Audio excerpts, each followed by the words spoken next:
presentation for the E3 final for the English 111 class. And in this presentation, I will be discussing the power of the Lowell Mill Girls and how they helped create work laws and battled against gender norms in the 1830s in the United States of America.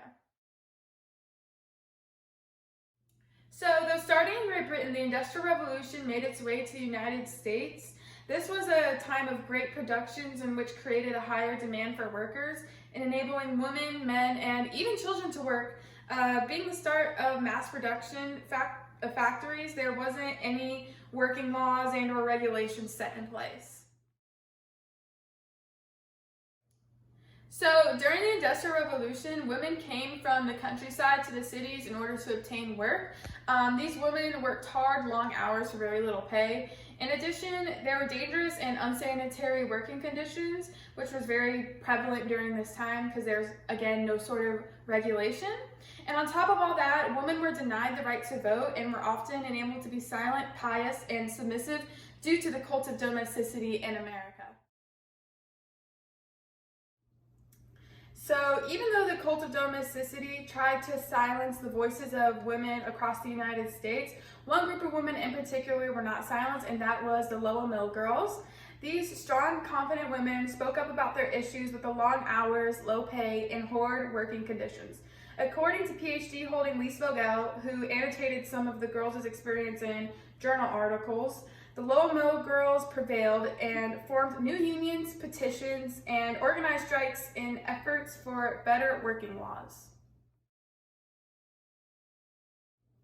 So by the Lowell Mill Girls using their strong voices and remaining determined, they aided in the creation of a 10-hour working law in Massachusetts in 1834.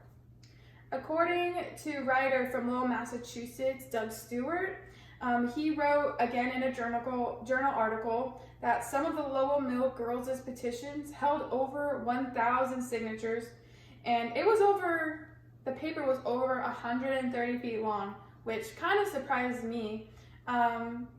This was important, again, because at this time, women weren't even allowed to vote.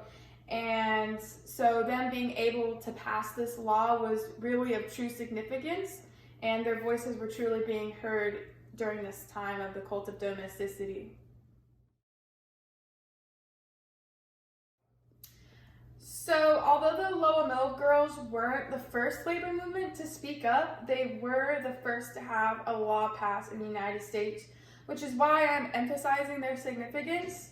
Other female labor movements in Europe specifically were underway, but they lacked the resources and the environment that the Lowell Mill Girls had to create law. So the director of women's studies at App State, again, wrote in another journal article that the Lowell Mill Girls had a,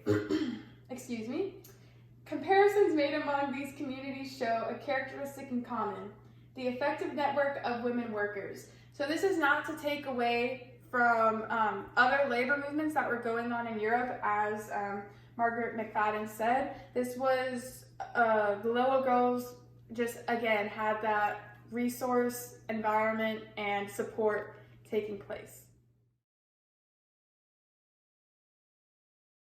So I chose the Lowell Mill Girls because as a student and a woman, we need to remember and understand the women who changed the United States of America for the better. And overall, the Lowell Mill Girls had an impact on working laws, not just for women, but for all workers at the time. That 10-hour a day working law mandate that put in place wasn't just for women, it was for all workers in Massachusetts. And they aided in the foundation of future feminist movements, and I just think that is of great significance and is why I chose to do this for my E3 final.